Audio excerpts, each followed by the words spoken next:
السلام علیکم۔ قصہ ڈائری ود کیسر میں آپ کو خوش آمدید کہتے ہیں۔ تو آئیے چلتے ہیں آج کی کہانی کی طرف۔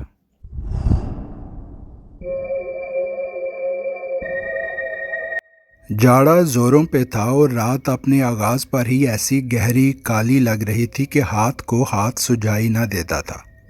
ایبٹ آباد کی کسی سرد کالی تاریک سڑک پر خیر دین مناسب رفتار پر ٹرک بھگاتا آگے بڑھ رہا تھا۔ ساتھ بیٹھا اس کا شاگرد عبدل چائے کی چسکی لے رہا تھا۔ ٹرک کی ہیڈ لائٹ سڑک کو روشن تو کر رہی تھی، لیکن کوہرا اتنا زیادہ تھا جیسے ٹرک بادلوں میں اڑ رہا ہو۔ استاد، ایبٹ آباد کے اس چھپر ہوٹل کا کھانا اور چائے دونوں ہی کمال ہوتا ہے۔ کھانے کے بعد چائے کی چسکی لو تو لہر آ جاتی ہے۔ عبدل نے چائے کی چسکی کے ساتھ مسکراتے ہوئے خیر دین کو دیکھا۔ تو ہر وقت لہر میں ہی رہتا ہے۔ اس لہر میں اب اگر تیرے ہراٹوں کی آواز آئی تو لگاؤں گا ایک ہاتھ، میرے کو بھی سستی ہو جائے گی۔ خیر دین نے عبدل کو ڈانٹتے ہوئے کہا۔ ارے نہیں سوتا استاد، تیری چماٹ کی طاقت کا اندازہ ہے مجھے، عبدل کسیانہ ہوتے ہوئے بولا۔ دونوں نے تھوڑی دیر پہلے ہی ایبٹ آباد کے ایک چھپر ہوٹل سے آلو گوشت کے ساتھ سیر ہو کے کھانا کھایا تھا اور تیز پتی کی چائے چھوٹی پرچوں میں ڈال کے چسکیاں لے لے کر پی تھی۔ عبدل چائے کا رسیا تھا، اس لیے اس نے اپنی چھوٹی چینک چائے سے بھروا لی کہ رستے میں چائے کا دور چلتا رہے گا۔ کھانے اور چائے کے بعد خیر دین نے دوبارہ ٹرک سڑک پہ ڈال دیا اور دھیمی رفتار سے آگے بڑھنے لگا۔ اسے کوئی جلدی تو تھی نہیں، اس لیے غیر ضروری رفتار سے پرہیز ہی کیا۔ استاد، میرا بھی ایک دن ایسا ہی ٹرک ہوگا، تمہاری طرح میں بھی لمبے روٹ پہ بھگایا کروں گا، لمبے روٹ پہ دیکھ لینا، عبدل پھر چہک کر بولا۔ ہاں بھائی، ٹرک ڈرائیور بننا ہے تو سڑک اور لمبے روٹ سے یاری تو کرنی ہی پڑے گی۔ اپنی تو ساری زندگی ہی جگہ جگہ کی ہاک چھانتے گزر گئی، خیر دین نے ٹرک کا سٹیئرنگ گھماتے ہوئے کہا۔ ہاں یہ تو سچ کہا استاد، ٹرک ڈرائیور کی زندگی تو آزاد پنچھی جیسی ہوتی ہے۔ پنچھی ہوا میں اڑتا رہتا ہے اور ہم ڈرائیور لوگ ہر وقت سڑک پہ، عبدل نے اندھیرے میں سڑک کو گھورتے ہوئے کہا۔ بھانت بھانت کی دنیا پڑی ہے، بہت کچھ دیکھنے کو ملے گا، فکر نہ کر، خیر دین نے عبدل کا کندھا تھپ تھپاتے ہوئے کہا۔ استاد، تو نے تو بہت دنیا دیکھی ہے، ہر شہر سے ٹرک گزرا ہے تیرا، بہت کہانیاں قصے چھپے ہوں گے تیری پوٹلی میں، آج کوئی قصہ تو سناؤ، شاید کچھ سیکھنے کو مل جائے۔ عبدل نے ٹرک کی سیٹ پر ٹیک لگاتے ہوئے ٹانگیں دراز کی۔ کون سے لیلا مجنو کے قصے سننے ہیں تو نے؟ خیر دین نے ایک ہاتھ سے سر کھجاتے ہوئے کہا۔ کچھ تو سناؤ استاد، جس سے سفر بھی کٹ جائے اور اس ٹھنڈی رات میں کچھ سماں بن جائے، عبدل اصرار کرتے ہوئے بولا۔ چل تجھے آج اپنی جوانی کے دنوں کا ایک قصہ سناتا ہوں، جب تیری طرح میں نے بھی ٹرک ڈرائیور بن کے نئی نئی اڑان شروع کی تھی۔ عبدل سیٹ سے ٹیک لگاتے ہوئے متجسس نگاہوں سے خیر دین کو دیکھتے ہوئے ہنسنے لگا۔ خیر دین نے ٹرک کا گیئر بدلا اور بات کا آغاز کیا۔ وہ بہار کا موسم تھا، مجھے اپنا ٹرک چلاتے ابھی 2-3 سال ہی ہوئے تھے۔ میں ہنزا کی کچی پکی سڑکوں پہ ٹرک چلاتا ایک چھوٹے سے قصبے میں داخل ہوا۔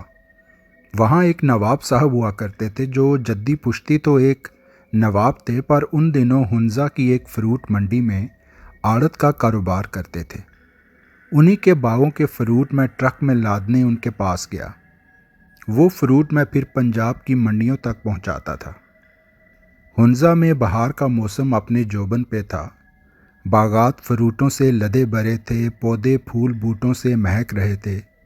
ہنزا کے سرخ و سفید چہرے والے لوگ مسکراتے چہرے لیے ادھر سے ادھر بھاگ رہے تھے، ہر طرف خوشحالی کا سماں تھا۔ ہنزا کے موسم کا تو کچھ پتہ نہیں ہوتا، اچانک پینترا بدلا اور کالے بادلوں نے پورے علاقے کو گھیر لیا۔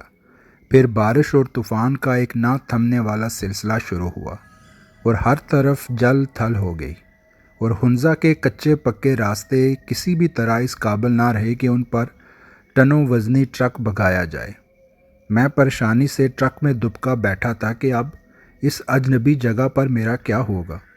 یہ طوفان اور بارش تو نہ جانے کتنے دن چلے اور راستے ٹھیک ہونے میں شاید ہفتے لگ جائیں۔ نواب صاحب نے مجھے پریشان دیکھا تو میرے کندھے پر ہاتھ رکھتے ہوئے بولے، پریشان کیوں ہوتے ہو برخودار؟ تم تو پورے ہنزا کے مہمان ہو۔ جب تک موسمی حالات ٹھیک نہیں ہوتے تم میرے خاص مہمان خانے میں رہو گے۔ پھر وہ میرے ساتھ ٹرک میں بیٹھ گئے اور مہمان خانے کی طرف چلنے کو کہا۔ یہ مہمان خانہ ہماری ایک جدی پشتی حویلی ہے، کافی سالوں سے خالی پڑی ہے۔ ملازم 1-2 ہفتے بعد دن کو جا کے صفائی ستھرائی کر آتے ہیں۔ میں تو بیوی بچوں کے ساتھ ایک نئے گھر میں ہی ہوتا ہوں۔ اچھا ہے تمہارے وہاں کچھ دن رہنے سے حویلی پھر سے آباد ہو جائے گی اور تمہیں وہاں کوئی پریشانی بھی نہیں ہوگی۔ ملازم کھانا پہنچا دیا کرے گا اور تمہارے ٹرک کے لیے بھی وسیع دالان وہاں موجود ہے، نواب صاحب نے مہمان خانے کا راستہ بتاتے ہوئے کہا، اور ان کی مہربانی پہ میں شکریہ کے ساتھ مسکرا دیا۔ حویلی کافی شاندار تھی۔ میں نے دالان میں ٹرک کھڑا کر کے تیل پانی بدلا اور حویلی میں موجود ایک کمرے کا انتخاب کر کے تھکن سے چور گہری نیند سو گیا۔ پھر شام سے پہلے ہی ایک ملازم کھانا دے گیا اور بتا گیا کہ اب صبح ناشتہ لے کر ہی آئے گا اور رات کے کھانے کے برتن لے جائے گا، تم آرام سے سو جانا۔ میں کھانا کھا کے آرام سے لیٹ گیا اور حساب کتاب جوڑنے لگا کہ اتنے دنوں یہاں بیکار مہمان بنا بیٹھا رہوں گا۔ موسم ٹھیک ہوتا تو 6-7 پھیرے لگ جاتے، کافی اچھا مال بن جاتا۔ میں انہی سوچوں میں گم تھا کہ کمرے کے دروازے پر اچانک دستک ہوئی۔ میں چونک گیا کہ ملازم نے تو صبح آنا تھا، اتنی جلدی واپس آ گیا، اور باہر کا دروازہ تو میں نے خود بند کیا تھا، کمرے تک کیسے پہنچا؟ یہی سوچتے سوچتے میں نے کمرے کا دروازہ کھولا تو سامنے ایک بزرگ سی عورت کھڑی تھی۔ میں یہ منظر دیکھ کر قدرے بوکھلا سا گیا۔ جی آپ کون؟ اس نے میری بوکھلاہٹ پر قطعی کوئی دھیان نہ دیا اور سپاٹ چہرہ لیے بولی، میں یہاں کی خادمہ ہوں، یہاں حویلی میں ہی رہتی ہوں۔ وہ برتن دھونے ہیں، برتن دے دو۔ میں اس قدر بھوکلایا ہوا تھا کہ کچھ نہ کہہ سکا اور خاموشی سے برتن اٹھا کے عورت کو پکڑا دیے، اور وہ چلتی ہوئی حویلی کی اندھیری راہداریوں میں کہیں کھو گئی۔ ساری رات میں اس عورت کے سپاٹ چہرے اور پراسرار چال ڈھال کے بارے میں سوچتا رہا۔ اگلی صبح میں جاگا تو ہلکی بارش کا سلسلہ ابھی بھی جاری تھا اور طوفان قدرے تھم چکا تھا۔ کوہرے اور برستی بارش میں گرے ہنزا کے بلند و بالا پہاڑ عجیب منظر پیش کر رہے تھے۔ میں کمرے کا دروازہ کھول کر برآمدے میں آیا تو سامنے رات کے برتن بڑے سلیقے سے دھلے دھلائے پڑے تھے۔ اتنی دیر میں نواب صاحب کا ملازم بھی ناشتہ لے کے آ پہنچا۔ وہ دھلے دھلائے برتن دیکھ کر حیرانگی سے بولا، ارے بھائی برتن کیوں دھو دیے آپ نے؟ میں نے کہا تھا میں صبح لے جاؤں گا۔ تو میں نے بتایا کہ وہ حویلی کی خادمہ رات کو خود ہی برتن لے کے چلی گئی تھی، اسی نے دھوئے ہیں۔ میری اس بات پہ ملازم کچھ دیر حیرانگی سے میرا چہرہ تکتا رہا اور پھر بولا، کون سی خادمہ بھائی؟ ملازم تو میں ہوں اور حویلی میں تو صرف آپ ہی ہیں۔ اور پھر ہنس کے کہکا لگاتے ہوئے بولا، لگتا ہے نیند میں چلنے کی عادت ہے آپ کو، نیند میں ہی برتن دھو دیے۔ اگر ناشتہ کر کے پھر سو جاؤ تو ناشتے کے برتن بھی دھل جائیں گے، میرا کام آسان ہو جائے گا۔ یہ کہتا ہوا وہ ہنستے ہنستے چلا گیا، اور میں وہیں کھڑا ششدر سوچ رہا تھا کہ یہ سارا ماجرا کیا ہے۔ مجھے یقین تھا کہ میں نیند میں تو ہرگز نہیں تھا۔ خیر، ناشتے سے فارغ ہو کر میں نے حویلی کا ایک چکر لگانے کا فیصلہ کیا۔ سوچا وہ خادمہ انہی راہداریوں کی طرف گئی تھی تو یقیناً یہیں کہیں رہ رہی ہوگی۔ ہو سکتا ہے نواب صاحب نے خود ہی اس کو حویلی میں پناہ دے رکھی ہو۔ اس ملازم کو کیا خبر، حویلی تو نواب صاحب کی ہے۔ میں نے حویلی کا ایک دورہ شروع کیا۔ ساری حویلی ایک پرانی طرز کی بھول بھلیاں جیسی تھی۔ ہر طرف ایک سنسان دل دہلا دینے والی خاموشی چھائی ہوئی تھی۔ پوری حویلی میں کسی انسان کا کوئی کھٹکا بھی نہ تھا۔ میں پریشان چلتا واپس کمرے کی طرف آ رہا تھا کہ آخر وہ عورت تھی کون؟ اور پھر ایک راہداری کی دیوار پر ایک بہت بڑی تصویر نظر آئی، جس میں ایک نوابی خاندان پوری شان بان سے مہاراجوں جیسا لباس پہنے کھڑا تھا، کچھ بچے بھی تھے۔ تصویر دیکھنے میں بظاہر کافی پرانی اور تاریخی لگ رہی تھی، اور پھر اس تصویر میں اس خاندان کے سامنے زمین پر کچھ افراد بیٹھے تھے جو دیکھنے میں ہی ان کے ملازمین لگ رہے تھے، اور انہی ملازمین میں عورت خادمہ بھی بیٹھی تھی۔ میں کافی دیر حیران پریشان کھڑا اس تصویر اور خادمہ کو دیکھتا رہا۔ تصویر کے سارے کردار جیتے جاگتے اور پراسرار سے لگ رہے تھے۔ میں نے یہی سوچا کہ ضرور نواب صاحب کا کوئی خاندان ہوگا اور انہی کی کوئی ملازمہ ہوگی جس کو نواب صاحب نے حویلی میں جگہ دے دی۔ شاید ابھی دن میں وہ کہیں باہر گئی ہوگی جس وجہ سے مجھے کہیں نظر نہیں آئی۔ میں سر جھٹک کے باہر نکل آیا اور تھوڑی دیر ٹرک کا جائزہ لیتا رہا اور پھر باہر ہلکی بارش میں ایک اونچی جگہ پہ کھڑا ہو کر راستوں کا جائزہ لیتا رہا۔ لگ رہا تھا کہ اگر بارش ایسی ہی ہلکی رہی تو شاید 1-2 دن تک واپسی کی کوئی راہ نکل آئے۔ اور پھر میں کمرے میں آ کے بیٹھ گیا اور رات کا انتظار کرنے لگا۔ پھر کیا ہوا استاد؟ رات کو وہ عورت دوبارہ آئی، بات ہوئی تمہاری؟ عبدل نے اشتیاق سے اتاولا ہوتے ہوئے پوچھا۔ خیردین نے سگریٹ کا کش لگایا اور بات آگے بڑھائی۔ بس شام کو پھر ملازم کھانا دے کے چلا گیا۔ میں نے دوبارہ اس ملازم سے اس موضوع پر کوئی بات نہ کی۔ کھانا کھا کے بیٹھا ہی تھا کہ تھوڑی دیر بعد پھر کمرے کے دروازے پر دستک ہوئی۔ میرا دل زور زور سے دھڑکنے لگا۔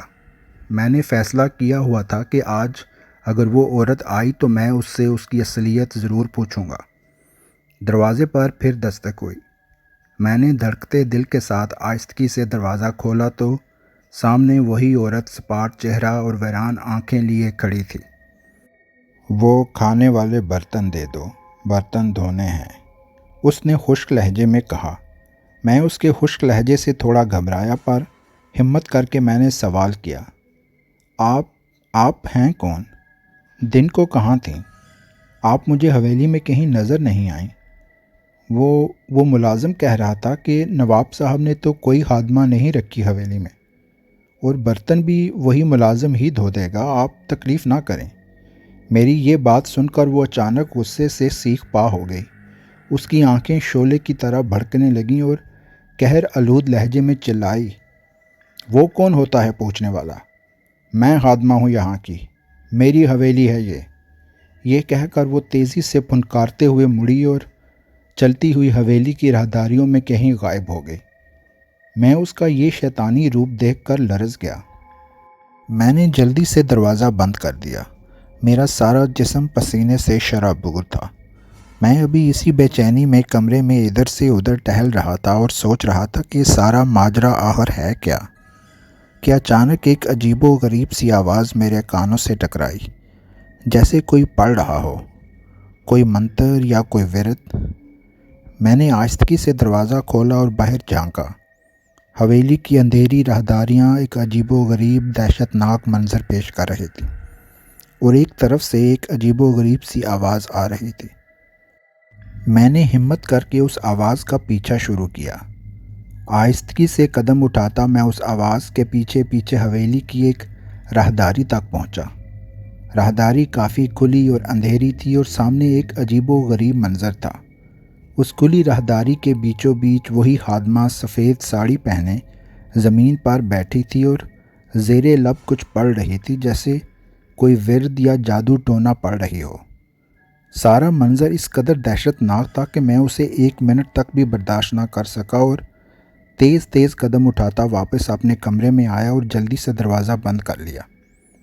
ساری رات میرے اسی خوف اور پریشانی میں گزری۔ اگلے دن صبح جب ملازم ناشتہ لے کر پہنچا تو میں نے اسے سارا ماجرا سنا ڈالا اور اپنی پریشانی کا اظہار کیا۔ میری بات سن کے وہ نہایت حیران اور پریشان بھی ہوا۔ پہلے تو اس نے اس واقعے کی صحت سے انکار کیا کہ شاید یہ میرا خواب یا وہم ہو، لیکن پھر میں نے اسے راہداری میں لگی وہ تصویر دکھائی اور اس تصویر میں موجود وہ خادمہ بھی دکھائی۔ پھر اس نے کہا کہ وہ جا کے نواب صاحب کو یہ سارا واقعہ سناتا ہے، شاید وہی کوئی حل بتا سکیں۔ پھر وہ ملازم تیز تیز قدم اٹھاتا حویلی سے چلا گیا، اور پھر تھوڑی دیر بعد ہی نواب صاحب تیز تیز قدم اٹھاتے حویلی میں داخل ہوئے۔ ان کے چہرے سے پریشانی عیاں تھی۔ وہ میرے کمرے میں داخل ہوئے اور پوچھا، ملازم کچھ بتا رہا ہے، کیا معاملہ ہے؟ میں نے ان کو پچھلے 2 دن میں گزری ساری داستان سنا ڈالی۔ پھر وہ میرے ساتھ چلتے ہوئے اس راہداری تک گئے اور اس تصویر کو بھی دیکھا اور میں نے وہ ملازمہ بھی دکھائی۔ پھر وہ مجھے واپس میرے کمرے میں لے کر آئے۔ ان کے چہرے سے پریشانی عیاں تھی۔ انہوں نے میرے کندھے پر ہاتھ رکھا اور مجھے بیٹھنے کو کہا اور خود بیٹھتے ہوئے بات کا آغاز کیا۔ کہنے لگے، یہ تصویر میرے چچا کی ہے اور یہ تصویر 80 سال پرانی ہے اور اس تصویر میں موجود سب افراد کا انتقال ہو چکا ہے۔ تصویر میں نظر آنے والی یہ ملازمہ میرے چچا کی سب سے پرانی اور پہلی ملازمہ تھی، اور پھر وقت گزرنے کے ساتھ ساتھ ضروریات بڑھیں، بچے بڑے ہوئے تو میرے چچا کو نئے ملازمین رکھنے کی ضرورت بھی درپیش آئی۔ انہوں نے اپنے بچوں کے لیے نئے ملازمین رکھے، جس سے اس پرانی خادمہ کا دائرہ اختیار کچھ کم ہوا اور یہ بات اس سے برداشت نہ ہو سکی۔ اس کے کچھ نفسیاتی مسائل بھی تھے، اس لیے اس نے ان نئے ملازمین اور میرے چچا اور ان کے خاندان سے بدلہ لینے کے لیے کالے عملیات کے حملے شروع کر دیے، اور پھر ایک دن اسی راہداری میں کالے عملیات کرتی رنگے ہاتھوں پکڑی گئی۔ میرے چچا چونکہ اس علاقے کے راجا تھے، انہوں نے اس کو سزائے موت کی سزا سنا دی اور پھر یہ ماری گئی۔ اس کے مرنے کے کچھ ہی دنوں بعد میرے چچا اور ان کا پورا خاندان پراسرار حالات میں مارا گیا، اور اس کے بعد اکثر سننے میں آیا کہ اس خادمہ کی روح اس حویلی میں بھٹکتی ہے۔ پھر کافی عرصے سکون رہا، اور آج تمہارے ساتھ پیش آنے والا یہ واقعہ بتاتا ہے کہ اس کے شیطانی سائے ابھی بھی اس حویلی میں موجود ہیں۔ یہ کہہ کر نواب صاحب خاموش ہو گئے۔ نواب صاحب کی ساری بات سننے کے بعد میں نے ان کو یہی مشورہ دیا کہ بہتر یہی ہے کہ آپ اس حویلی کو ہمیشہ کے لیے بند رہنے دیں، کیونکہ اب وہ خادمہ شاید کسی کا بھی وجود اس حویلی میں برداشت نہ کرے اور کوئی جانی نقصان ہو جائے۔ نواب صاحب میری اس بات سے متفق ہوئے اور پھر ہم دونوں اس حویلی سے باہر نکل آئے۔ میں نے اپنا ٹرک لیا۔ ہلکی بارش کا سلسلہ ابھی بھی جاری تھا اور نواب صاحب کا اصرار تھا کہ میں کچھ دن اور ان کے گھر ان کے ساتھ مہمان بن کے رہوں، لیکن میرا دل اس علاقے سے اچاٹ ہو چکا تھا۔ میں نے اجازت چاہی اور اللہ کا نام لے کر ٹرک کا رخ اپنے آبائی شہر کی طرف کر دیا۔ آج بھی جب ہنزہ سے گزر ہوتا ہے تو اس واقعے کی یاد سے میرے رونگٹے کھڑے ہو جاتے ہیں۔